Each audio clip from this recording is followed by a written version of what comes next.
memberikan kesadaran kembali terhadap konsep rasa ingin itu sendiri. Oke. Bahwa orang berkeinginan mungkin akan melihat bahwa ketika keinginan saya tercapai mungkin akan bahagia. Padahal tidak, belum tentu.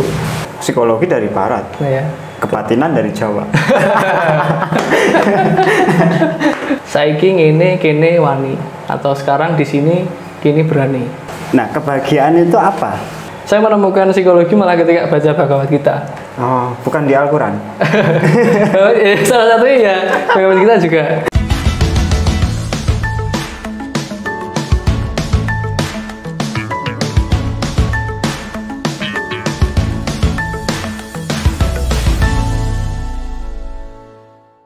Selamat pagi teman-teman buka buku perisaiapena.id. Kembali lagi di channel kita yang ditunggu-tunggu pemirsa yang ada di luar sana. Bersama kali ini kita akan membahas mengenai sesuatu hal yang berkaitan dengan buku, terutama yang berangkat dari para pembaca-pembaca yang ada di luar sana untuk memberitahukan atau menceritakan, mengisahkan apapun itu yang berkaitan dengan buku kepada para pemirsa yang ada di luar sana, terutama bagi para penonton YouTube perisaiapena.id. Oke, teman-teman semuanya, pagi ini kita akan ditemani oleh seorang anak muda seperti Iqbal Ramadan, tapi bukan Iqbal Ramadan. Beliau jauh-jauh dari Jogja, dari Yogyakarta, tapi sebenarnya bukan dari Jogja ya? Bukan mas, Dari... aslinya Grobogan mas. Oh, Grobogan. Yang kemarin si Crazy Rich membangun aspal itu dekat ya? Dekat, sangat dekat sekali ya? Dekat. Aslinya Grobogan teman-teman, tetapi dia merantau di Yogyakarta menimba ilmu di salah satu kampus di Yogyakarta, Universitas Teknologi Yogyakarta. Universitas Teknologi Yogyakarta. Namanya adalah Mas Gilang Ulfa Sultoni. Iya, betul mas. Gilang Ulfa Sultoni. Jadi kalau teman-teman nanti ketemu dengan Mas Gilang di luar sana, silakan menyapa, dan kalau tidak ketemu silakan dicari tahu siapa sebenarnya orang ini. Nah, menarik teman-teman, pada buka buku kita hari ini kita akan membuka buku. Sebelum situ, sebelum situ. Apa mas? Perkenalan dulu. Tadi kan nama sudah. Ya. Apa namanya Mas Gilang? Kesibukan sehari-hari. Kalau kesibukan akhir-akhir ini aja ya. Yes. Selama bulan Ramadan kemarin aktivitas rutinnya ya kerja mas. Kerja ya? Kerja di salah satu startup di Jogja, itu bergerak di food and beverage. Saya pegang personalianya mas. HRD ya? Iya HRD. Cuma kemarin udah last day terakhir kerja saya di Jogja, terus pertengahan bulan ini saya mau pindah ke Jakarta.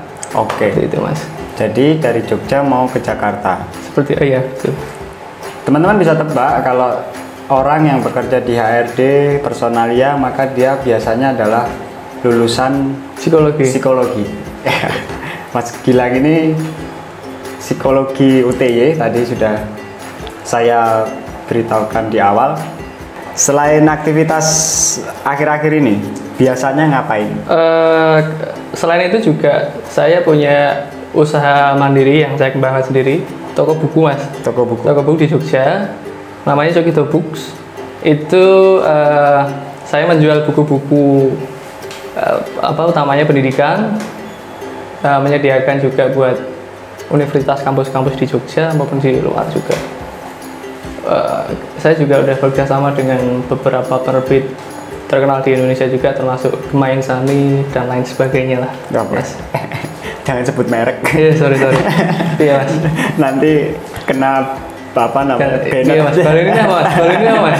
Nggak apa-apa. Jadi selain bekerja di perusahaan startup, kebiasaan sehari-hari bikin konten juga, konten di Instagram. Cogito Books. Ya. Mungkin bisa dicek di Instagram juga. Oke.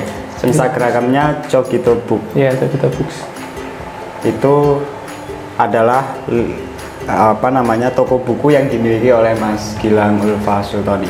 Teman-teman kalau mau cari buku silakan cari referensinya di toko buku yang sudah ada. Buku-buku macam-macam, ada novel, filsafat, psikologi dan lain sebagainya, banyak.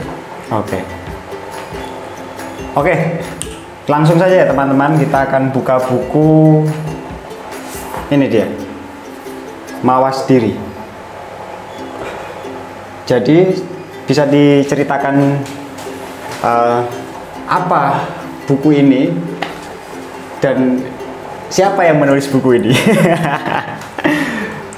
Itu buku saya, kebetulan buku saya. Itu dari hasil skripsi saya kemarin selama kuliah, yang saya perjuangkan buat bagi saya hal yang baru bagi saya, karena juga bagi saya sendiri di lingkungan akademik saya belum ada yang mengkaji Ki Ageng Surya Montaram dalam konteks tidak ada mata kuliah yang membahas soal psikologi Jawa ataupun psikologi budaya. Itu Mas. Jadi tidak ada mata kuliah di Universitas Teknologi Yogyakarta yang khusus mengenai budaya? Iya, belum ada. Semuanya bagi saya berangkat dari ajaran-ajaran teori-teori barat. Teori-teori barat. Ya. Berarti ini adalah salah satu karya ilmiah satu-satunya di UTI? Sejauh ini saya lihat iya. Oke, ini karya satu-satunya teman-teman yang diproduksi, bukan yang diproduksi, yang ditelurkan oleh Mas Gilang. Emangnya aku ngendong. Ini skripsi teman-teman, judulnya Mawas Diri Rasa Rumangsa Mrumangsani. Iya. Bisa diceritakan Mas, apa mawas diri itu? Sebelum kesana mungkin aku cerita soal proses. Prosesnya dulu ya Mas. Kenapa kok kemudian ngambil topik itu? Sebetulnya cukup jauh sebelum saya dapat subjek di komunitas pelajar Kawruh Jiwa Surya Montaram ini Mas. Karena saya juga perlu nyari dulu komunitas di Jogja, di Surya Montaram itu di mana di Jogja.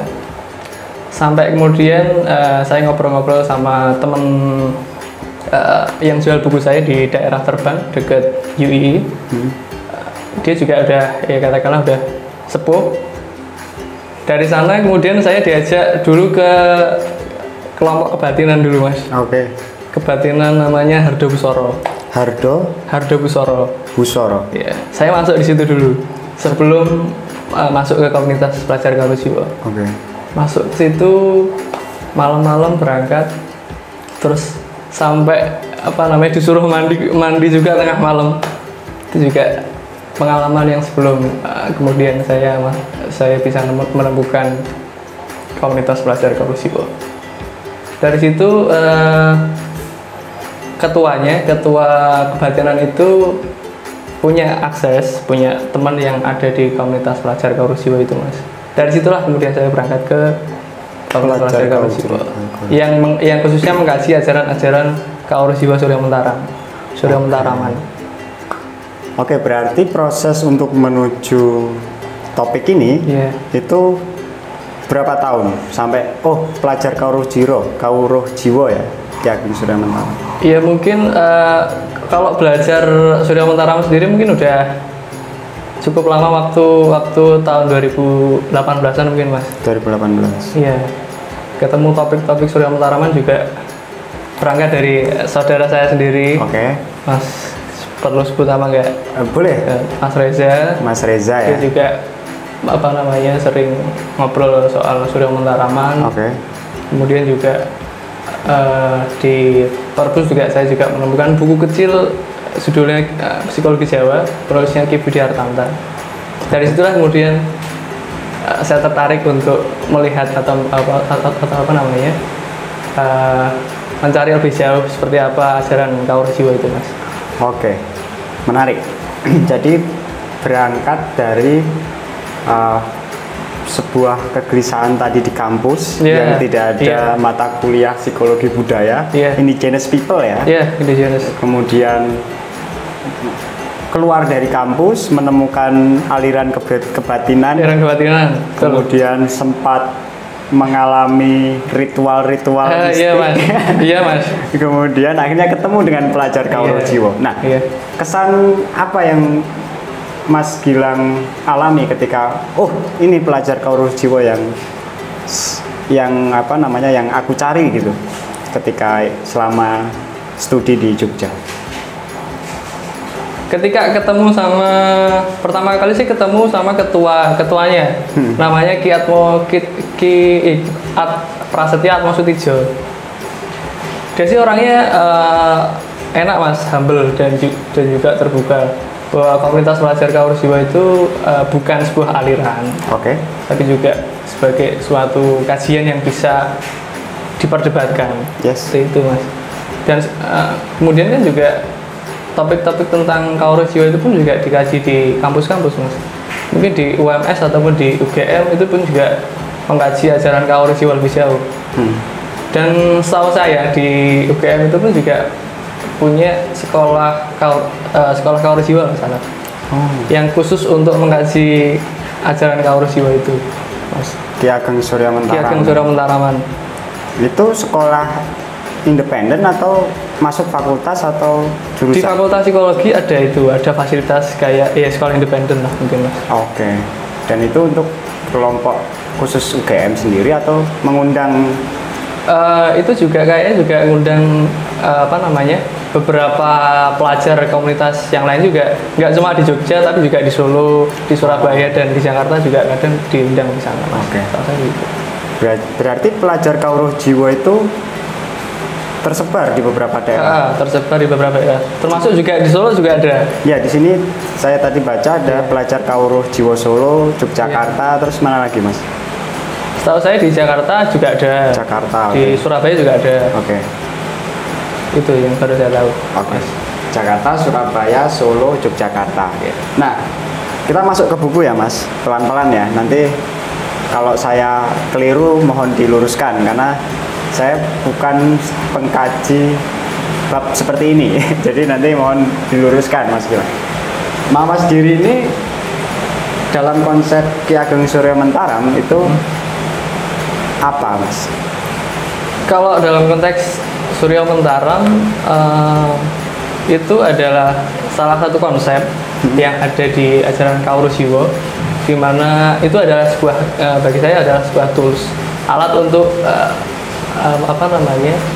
metode untuk olah rasa, utamanya dalam latihan untuk mengolah rasa sendiri dan rasa sendiri dan rasa orang lain, utamanya untuk meningkatkan kemampuan kita untuk menghayati rasa orang lain, empati terhadap orang lain. Yang kemudian bahwa kalau sudah melewati mawas diri akan masuk ke tingkatan manusia tanpa diri, atau dalam istilahnya peneliti Nini Prihartanti disebut sebagai manusia yang sejahtera dan bahagia. Menurut siapa tadi? Nini Prihartanti. Dosen Nini Prihartanti. Iya. Manusia yang sejahtera dan bahagia. Sehat secara psikologis. berat. Berarti ini bagian daripada Kauruh Jiwo, atau Kauruh Jiwo itu salah satunya mawas diri, gimana? Bagian konsep dari Kauruh Jiwo, Mas. Berarti Kauruh Jiwo itu banyak sekali ajaran frame-nya. Frame-nya. Itu salah satu arti yang ada di dalamnya. Salah satu. Berarti ada yang lain?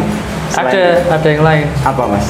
Banyak, termasuk juga kayak konsep Promodongso, terus konsep kayak membahas soal keinginan, termasuk juga catatan-catatan tentang rasa ingin, kayak motif yang mendasari seseorang berkeinginan seperti harta benda, kehormatan, kekuasaan dan lain sebagainya.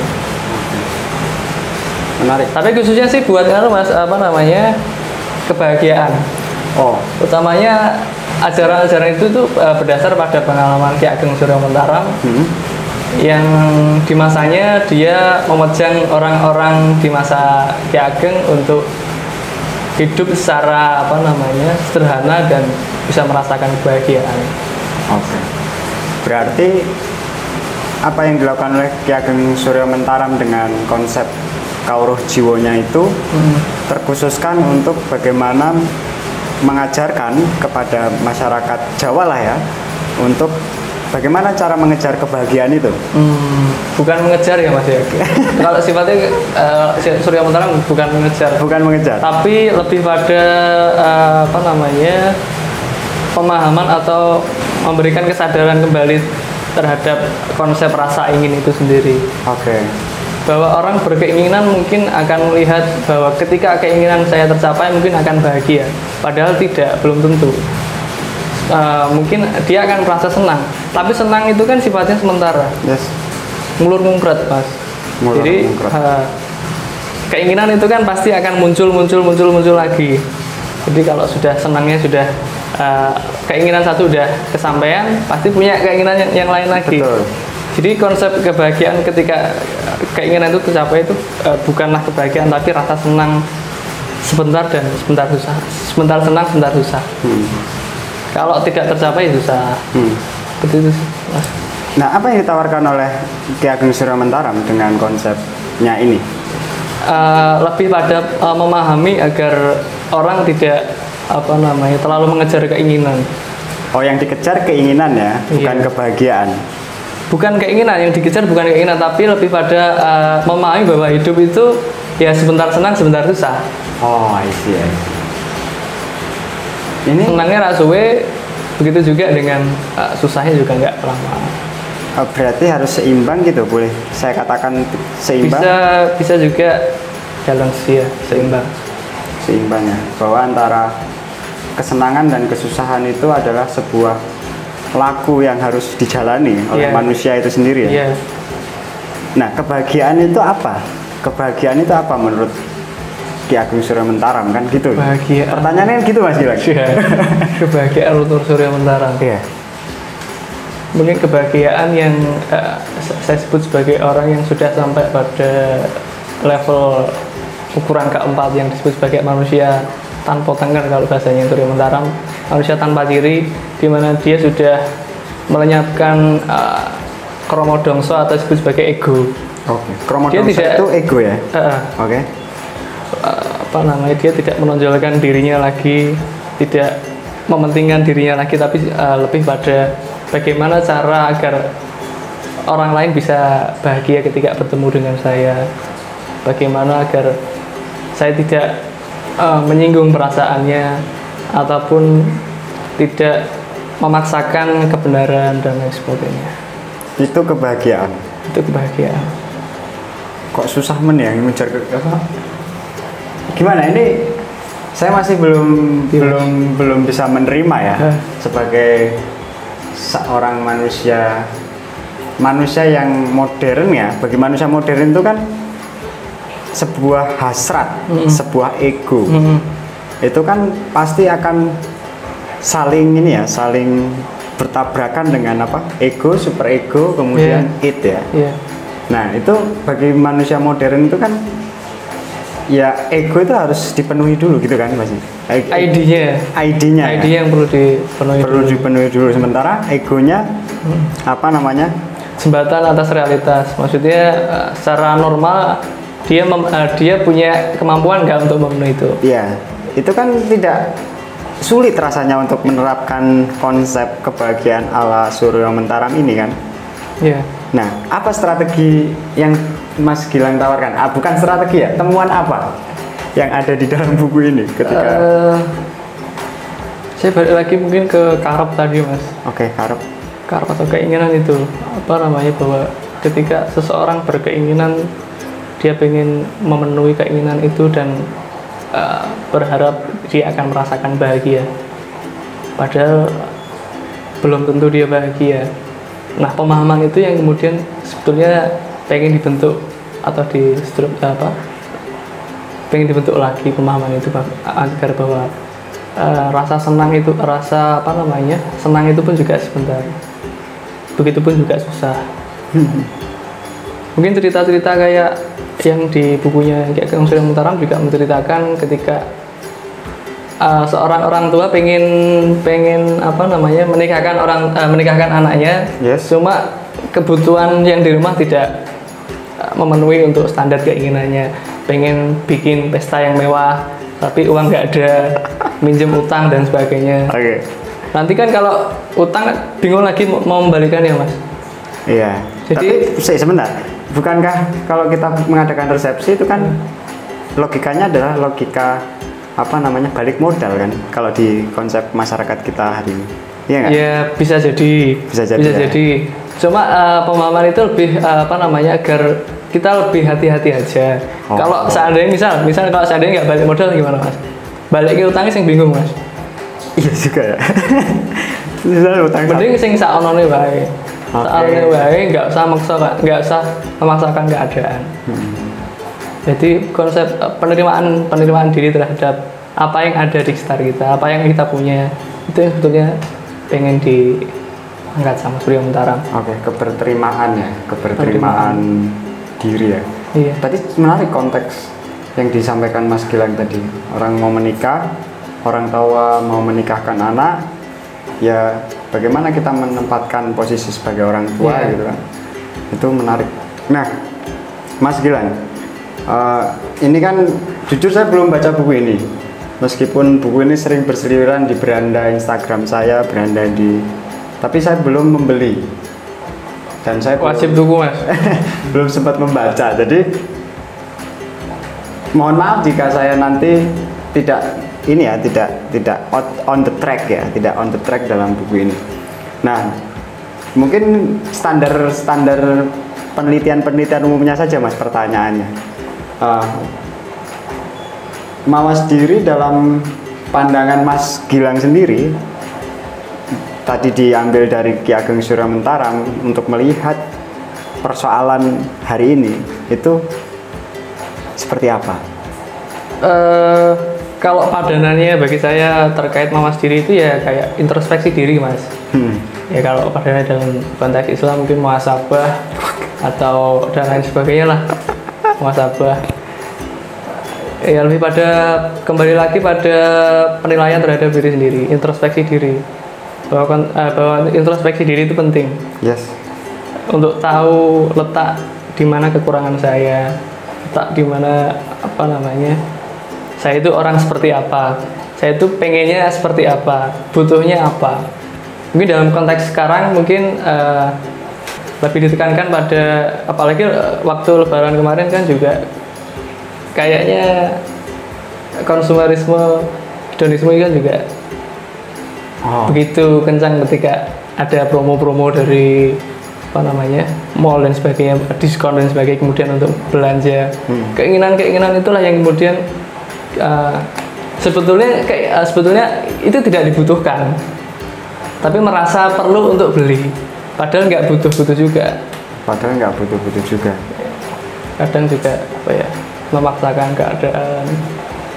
Mungkin pengalaman saya pribadi, Mas. Saya pribadi menarik ini. Ketika Lebaran, ya. Kadang tuh dipaksa orang tua untuk memakai baju yang seragam. Itu nggak sesuai dengan saya, nggak sesuai dengan diri saya bahwa bisa aku pengen gue ini. Cuma kalau dipaksa harus pakai itu. Kenapa kan juga itu kan memaksakan. Bagi saya itu nggak cocok buat saya. Nggak cocok ya. Menghalangi karep ya. Menghalangi karepku gitu ya. Karepku. Ya, iya, Mas, berarti masih ego, Mas. Ego ya. Ego. Oke.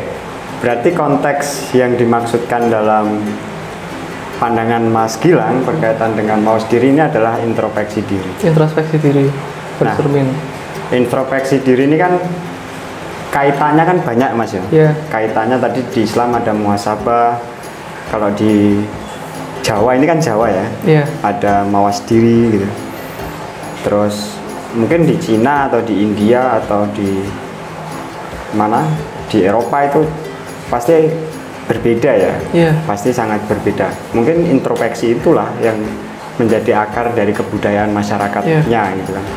Nah, menilik dari Ki Ageng Surya Mentarang yang menawarkan konsep kawruh jiwa ini masih relevan dengan kondisi kita hari ini? Saya kira masih sangat relevan, Mas. Masih sangat relevan. Buat melihat bahwa manusia itu punya banyak keinginan. Oke. Untuk menjelaskan manusia itu banyak keinginan. Ini catatannya ada harta benda, kehormatan, kekuasaan, golongan, kebangsaan, jenis, kepandaian, keberanian, ilmu pengetahuan, rasa hidup. Ini adalah catatan. Kemudian dimensi 1, dimensi 2, kromodongso, dimensi 3, jalan simpang 3, manusia tanpa ciri, dimensi 4, membela diri, gerakan manusia. Ini piye Mas urutannya ya? Ya, mulai dari gerak pertama tadi juru catat. Juru catat itu ketika orang baru bisa menerima, baru bisa mengambil informasi dari luar eksternal bahwa apa namanya, oh ini jenenge gelas, oh ini jenenge dan sebagainya, HP dan sebagainya. Itu juru catat. Kalau sudah naik lagi, mungkin kalau juru catat itu kayak lebih pada usia perkembangan anak balita atau anak kecil, baru bisa apa namanya mencatat keadaan atau apa namanya mengingat. Terus masuk ke catatan itu masuk pada masa remaja mungkin ya, bahwa dia punya ego untuk kepandaian lah, ego untuk pengen dihormati lah dan sebagainya. Itu lebih menonjol lagi ketika sudah masuk pada konsep kromodongso atau kepribadian. Kepribadian itu kalau terjemahannya kepribadian itu juga personality itu pun juga bisa dimaknai sebagai topeng. Bahwa orang itu punya topengnya masing-masing, punya ciri khasnya masing-masing, atau intellectual differences, bahwa setiap orang punya egonya sendiri-sendiri, termasuk juga mementingkan diri sendiri, pengen sugih, pengen dihargai, pengen punya kekuasaan, power dan sebagainya. Tapi ketika sudah itu ditinggalkan, atau bukan ditinggal, tapi sudah tidak ingin memenuhi itu lagi, dia bisa disebut sebagai manusia tanpa ciri tadi, Mas, atau dimensi keempat. Oke, dimensi keempat. Iya. Nah, jalan simpang 3 ini, Mas? Jalan simpang 3 itu ketika orang pada tahap memilih antara aku harus mengikuti iki apa iki. Harus mengikuti kromodongso, bahwa aku masih pengen mengikuti keinginanku lagi apa enggak. Seperti harta benda tadi yang disebutkan Ki Ageng Suramentara. Atau memilih jalan yang satunya, aku sudah tidak menginginkan 11 catatan lagi yang disebutkan Ki Ageng Suramentara. 11 catatan. Ya. Kemudian masuk ke dimensi keempat, bahwa manusia itu tanpa ciri, dan ini adalah gambar jiwa sehat bagi manusia gitu ya. Berarti psikologis banget ya sebenarnya.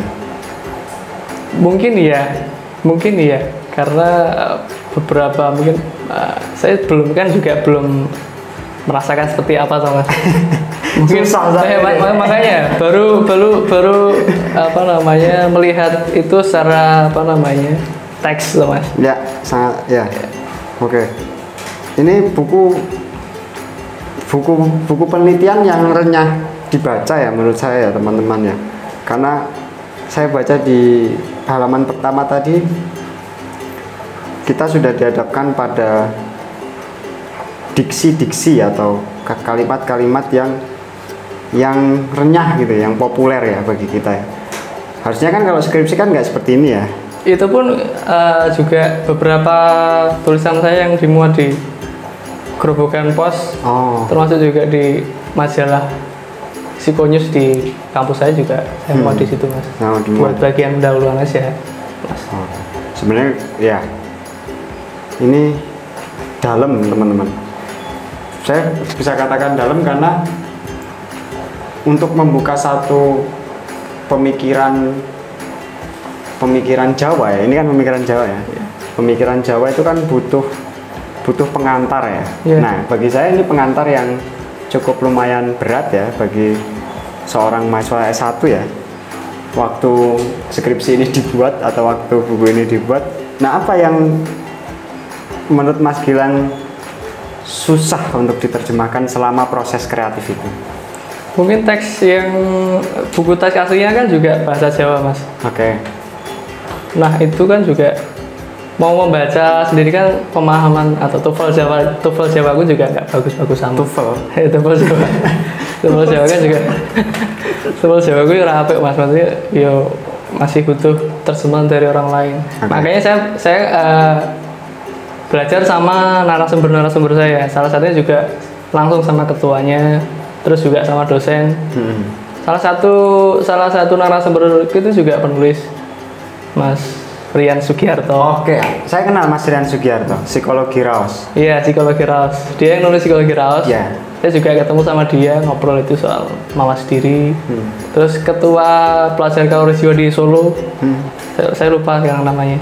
Itu juga saya belajar sama dia juga. Untuk membaca teks-teks yang katakanlah sulit bagi saya. Oke. Dan setelah itu Mas Gilang melakukan interpretasi sendiri? Iya. Atau dibantu oleh kelompok Kauruh Jiwa ini? Sendiri? Kalau analisisnya jelas saya sendiri. Oke. Tapi kan kemudian diarahkan juga sama dosen agar tidak keluar dari pembahasan. Itulah metode penelitian ya. Itulah metode penelitian S1, Mas, kualitatif berarti ya? Kualitatif. Nggak mungkin kalau statistik? Nggak. Karena kan lebih pada proses menggali pengalaman. Oke. Fenomenologis Edmund Husserl. Iya, Edmund Husserl. Jadi pakai metode penelitiannya fenomenologis ya. Iya. Hampir di teman-teman psikologi itu ya ngambilnya ya, kalau mau mengungkap sebuah pengalaman fenomenologis ya. Yeah. Oke. Mas Gilang bisa pegang buku ini. Gimana rasanya, Mas? Iya, Mas. Ada rasa kebanggaan tersendiri nggak ketika? Enggak ya, Mas. Belum, saya belum merasa puas. Berarti kira-kira ada kemungkinan untuk melanjutkan karya itu lagi? Pengen, Mas. Pengen nulis lagi. Larinya kemana kira-kira? Kalau tetap Ki Ageng Surya Mataram yang dijadikan sebagai lokus pemikirannya? Mungkin juga masih pada tema yang sama. Ki Ageng Surya Mataram masih di bahasan yang Ki Ageng Surya Mataram juga. Akhir-akhir ini juga ada seminar atau yang diadain di UGM juga membahas soal itu sih, Mas. Ki Ageng Surya Mataram itu. Ki Ageng Surya Mataram. Saya juga ikut di situ untuk tahu mungkin ahli-ahli yang sudah katakanlah petik di bidangnya bisa tahu lah seperti apa depannya. Tapi saya juga tertarik untuk melihat konsep Surya Mataram ini dalam mengembangkan, kalau di psikologi populer disebut sebagai mindfulness. Mindfulness. Kesadaran mindfulness. Kesadaran saat ini. Bahwa kita ada pada suasana saat ini, di sini, kini. Tidak berpikir kemana-mana. Jadi kesadaran utama ya di sini. Itu juga saya tertarik untuk masuk ke situ karena Surya Mataram juga menyinggung soal itu. Yang mungkin kalau bahasa Surya Mataram disebut saiki ngene kene wani, atau sekarang di sini kini berani. Saiki ngene kene wani. Filosofis sekali ya. Saiki ngene kene wani. Saiki ngene kene wani. Itu bertahap ya? Bertahap ya? Tidak bisa loncat-loncat gitu ya? Bertahap. Nah, saya tuh baca buku ini, Mas. Tadi kan berkaitan dengan apa yang ingin digali lagi terkait konsep Ki Ageng Surya Mataram. Terus Mas Gilang menyebutkan ikut berpartisipasi di seminar internasional atau di UGM berkaitan dengan pemikiran Ki Ageng Surya Mataram. Saya jadi teringat isainya Sujatmoko, mantan rektor Universitas PBB yang pemikir Indonesia tahun 19 lama ya. Nah, dia itu disebutkan pernah dikisahkan pada waktu dia di drop out dari sekolah kedokteran di Jakarta. Nah kemudian dia pergi ke Solo, makanya ada Gramedia Solo. Itu kan konon adalah rumah kediaman Soejatmoko selama dia di Solo. Kemudian Soejatmoko itu juga pernah ke Gladak, ke toko buku-buku bekas Gladak. Kemudian dia membaca buku Kierkegaard, kemudian tokoh-tokoh psikolog termasuk Freud dan lain sebagainya. Nah disebutkan oleh si Soejatmoko itu pernah bertemu langsung dengan Ki Ageng Suromentara. Oh iya? Iya. Dan saya menduga Soejatmoko itu ketika menemukan, dia kan ahli pemikir ekonomi. Okay. Nah ini yang menurut saya di Ki Ageng Suromentara tidak ada yang mengkaji mengenai persoalan-persoalan ekonomi. Artinya persoalan ekonomi itu bukan berarti yang bersifat keinginan tadi ya, yang bersifat materialistis tadi, enggak. Ekonomi materialistis ya. Kita akui, kita amini bahwa setiap yang kita bicarakan mengenai ekonomi itu kan materialistis banget, sandang, pangan, papan dan sebagainya. Nah, yang dirumuskan oleh Soejatmoko itu adalah model kebutuhan dasar. Dan itu yang akhirnya jauh-jauh hari sekarang ini digunakan oleh Amartya Sen, kemudian digunakan Amartya Sen itu ahli ekonomi di India, kemudian Muhammad Yunus yang membuat bank kaum miskin. Nah, ternyata Soejatmoko, seorang pemikir ekonomi di Indonesia, itu mampu merumuskan model kebutuhan dasar itu. Ini dugaan saya ya Mas Gilang ya, itu ketika dia bersinggungan dengan Ki Ageng Suromentara. Nah, pertanyaannya sekarang bagi para peneliti Ki Ageng Suromentara, saya tidak menemukan kecuali yang hanya bersifat psikologi ya, mohon maaf Bang. Tetapi tidak pada ekonomi. Nah, itu tanggapan Mas Gilang gimana? Saya kira bisa-bisa aja Mas. Maksudnya di ajaran itu pun juga banyak peneliti yang mengkaji di luar konteks psikologi ya. Yes. Di filsafat juga ada. Oh, filsafat masih biasa, masih 11-12 dengan psikologi ya. Ekonomi Mas, atau politik? Itu nanti masuk pada ya multidisiplin juga akhirnya ya. Multidisiplin juga ya. Akhirnya mengawinkan antara psikologi dan ekonomi. Dan sebentar. Jadinya apa nanti jadinya? Sorry, berarti Ki Ageng Suromentara itu sudah di-keep atau sudah ditetapkan kajian-kajiannya ke arah psikologi? Banyak di psikologi Mas. Tapi belum disepakati bahwa fix ini adalah fokus untuk kajian psikologi. Sejauh ini yang saya tahu di psikologi. Kalau di konteks disiplin yang lain saya belum tahu. Berarti tidak menutup kemungkinan untuk dikaji oleh. Bisa juga dikembangkan juga di disiplin ilmu yang lain juga, termasuk juga di ekonomi tadi Mas. Yes. Kan juga bisa mungkin punya pemikiran baru yang bisa bermanfaat bagi orang banyak. Ning kene ning kene. Saiki ngene kene wani. Saiki ngene kene wani. Saiki ngene kene wani. Susah. Atau kalau mindfulness sekarang di sini gini. Sekarang di sini gini, mindfulness ya tadi ya. Termasuk Aji siapa? Santoso Putro. Itu juga salah satu mengembangkan mindfulness itu ya. Kalau disebutnya sih, dikenalnya sih praktisi mindfulness. Aneh tuh Mas, praktisi mindfulness.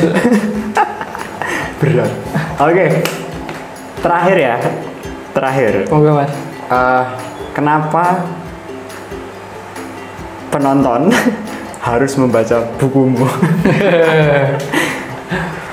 Mungkin agar tahu bahwa di ilmu modern pun juga bisa, khususnya di bidang psikologi, bisa bisa tahu ada pemikiran atau teori di bidang psikologi yang berasal dari orang kita sendiri, atau katakanlah orang yang berasal dari kebudayaan kita sendiri. Penting untuk tahu juga bahwa kita nggak cuma belajar teori-teori barat aja. Tapi juga kesadaran untuk membangun teori pun juga penting. Utamanya berangkat dari kita sendiri, berangkat dari kerangka penelitian yang berangkat dari orang-orang sekitar kita sendiri. Kalau tes psikologi pun juga berangkat dari barat semua Mas. Betul, psikologi dari barat. Kebatinan dari Jawa. Tapi kan kebatinan kan seiring berjalannya waktu kan juga sudah mulai Oh ternyata itu juga bagian daripada kajian psikologi atau parapsikologi gitu kan ya. Iya. Oke, menarik. Tapi ini Ki Ageng Surya Mentaram konsep mawas diri ini sangat ilmiah ya. Iya. Kan kalau diuji deskripsi itu kan gitu. Ini. Iya, semoga gitu Mas. Semoga. Kalau lulus kan berarti sudah ilmiah dong. Iya. Yang utamanya kita nggak ngerjain skripsi. Iya. Apa-apaan ya tekanlah. Tapi saya kurang sepakat. Tapi saya kurang sepakat. Skripsi itu biasa-biasa saja.